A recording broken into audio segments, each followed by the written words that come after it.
There are publications that docked Assassin's Creed Rogue for being too much like Black Flag, for being too much like one of the best Assassin's Creed games ever.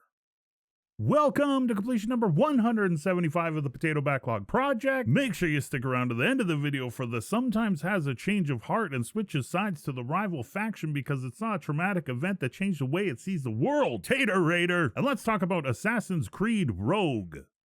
Released in 2014, hot on the heels of the swashbuckling pirate adventure Assassin's Creed 4 Black Flag, Rogue is actually kind of more of the same of what that game had to offer. But is that really such a bad thing in this case? Criticized at the time for not innovating enough in a series where they were trying to release a new game every year, like they were frickin' Call of Duty or something. Hell, they released 2 games in 2014 alone with Assassin's Creed Unity. The other main criticism the game received was that it was on the shorter side. I guess when compared with the other games in the series, there were less story missions, but with all the other extras packed in, the game length wasn't an issue with Rogue. It is true. Most times with sequels, you want to see advancement, new ideas, new takes, something different that sets it apart from what came before, something that gives you reason to invest in the new experience. Black Flag was pretty peak Assassin's Creed, and Assassin's Creed Rogue took everything great about that game, tweaked it, refined it, trimmed off the fat, and released a pretty kick-ass Assassin's Creed game that in my opinion still holds up well today, 11 years later. For me personally, the story has always been the main driving factor for my enjoyment of these games. The controls and gameplay of the first 2 games were not great. It was the character, the world, the stories, the ideas. That's what I fell in love with. Those games are hard to go back and play today for me because of how bad they control. But the story, the premise, the characters, those are all still awesome and interesting. Ubisoft had finally refined what made the games fun to play. So for me, taking everything that worked in Black Flag, streamlining the story, but keeping it interesting was perfect. The giant pirate ship style sailing is back. It's tighter with a few more options. While you're navigating around, there are giant wind gales that can push you off course. You can run into icebergs, and you can also destroy them to find different areas. The map and areas all feel just as big as Black Flag did. They also brought back the fleet options from the 4th game, which also felt a little bit more streamlined, though like Black Flag, I did not spend a lot of time with it. You can go check out my Black Flag video. Lots of the stuff is the same as in this game, and I go a little bit more in depth with it there. The big pull with Assassin's Creed Rogue is that your character turns from the Brotherhood of Assassins and actually joins the Templars about halfway through the main story missions. He goes rogue.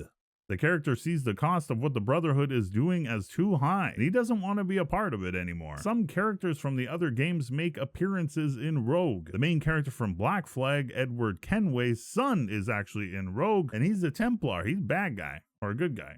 He's on your side. And he actually carries what I assume to be his father's hidden blade. Adewale is also in the story. He was in Black Flag and the DLC for that game, Freedom Cry. He plays a pretty main role with some of the things going on story-wise in Assassin's Creed Rogue. The main story missions probably come in around 12 to 15 hours playtime. Less if you're trying to rip through them, but like Black Flag and the other games, there is a considerable amount of other things to spend your time on within the game. There are countless points of interest and places to explore, tons of collectibles and upgrades to unlock. There are side missions and pigeon assassin missions to find. They also have a thing in New York where you can pay to renovate buildings in different areas, which will create a passive income for your character. After playing through, I just find it hard to buy anyone complaining about the length of the game. It feels like someone just saw someone say it on the internet, so they all latched on. Not every game needs to be an 80-hour grind fest. There's quality over quantity here, people. Being that you become a Templar, there will be times in the game that you are hunted and stalked by assassins of the Brotherhood. You have the ability to sense them. There are audio cues, and in these certain areas you can use your eagle eye vision to try find the assassins before they find you. This was kind of a cool role reversal. Having to worry about the Brotherhood lurking in the shadows, waiting for the perfect moment to try strike. It was a nice dynamic change to the familiar gameplay of the series. One complaint I had with Black Flag was how late in the game Kenway gets the rope dart weapon. It's unique and cool and very very assassin-y. Rogue made up for this and gave me that weapon fairly early on in my playthrough. It was nice to get more time to play around with it and find fun ways to take out enemies. The air rifle replaces the blow dart for your sleep and berserk darts. And unlike Black Flag, you get a freaking grenade launcher in Rogue. It's hilarious overkill, but it's awesome and I didn't question it. You can use sleep and berserk grenades and also shrapnel grenades to blow things up. Controlling the main character Shay was pretty good for the most part. It felt a little less tight than Black Flag. The world felt a little less forgiving in what I could and couldn't run into and run up and climb. So there were a few funny glitchy moments, but nothing that killed the overall experience for me. These were the Assassin's Creed games before 9 million RPG elements were added to them just to add on playtime. Origins, Odyssey, and Valhalla are long games, sometimes too long. Assassin's Creed Rogue gives you everything you need within a Creed game and should have been given more praise for it when it released.